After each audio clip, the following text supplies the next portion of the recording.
Родительство в эмиграции – это очень сложный процесс. Мы зачастую приезжаем в новую страну и привозим какие-то свои родительские традиции. Мы делаем то, как нас воспитывали родители. Мы относимся к ребенку так, как относились когда-то к нам в детстве. И если в родительской семье меня кто-то наказывал, ставил в угол или шлепал, то это очень неприемлемо в стране, в которую мы приехали. Даже опасно это делать зачастую. Ругать ребенка, отдергивать его публично или наоборот проявлять гиперопеку и ни шага влево, ни шага вправо.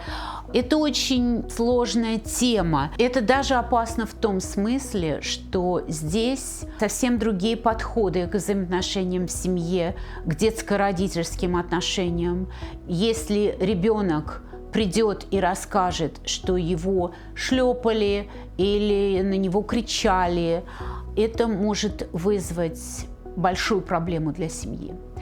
Это может вызвать то, что учитель, который обязан говорить о том, что ребенка в семье воспитывают неправильно, с недопустимыми наказаниями, учитель должен заявить в специальную организацию, которая называется Child Protective Services, сервисы по защите прав ребенка. И иногда это происходит, к сожалению, происходит с членами нашей общины.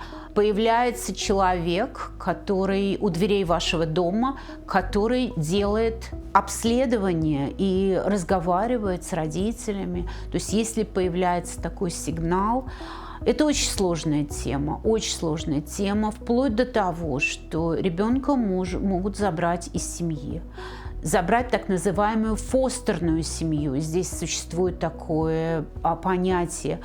Это может быть либо семья родственников, это самый лучший вариант.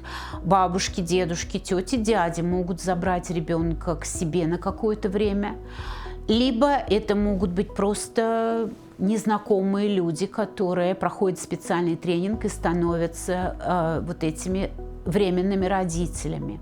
К сожалению, это бывает, и это занимает длительное время для того, чтобы доказать и вернуть свое право на то, что мы лучшие родители. Несомненно, биологические родители, очень любящие своих детей, но иногда, может быть, слишком сильно их наказывающие, теряют связь с ребенком. Это вызывает огромные последствия. Это надо проходить специальные родительские классы, специально доказать обществу, американскому обществу, что вы поняли и изменили свое отношение к воспитанию детей.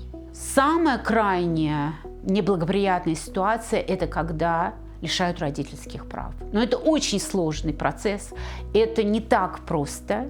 В Орегоне существует закон, семейный закон, закон прав семьи. Сейчас более осторожно и аккуратно к этому относятся, но такой риск, к сожалению, существует.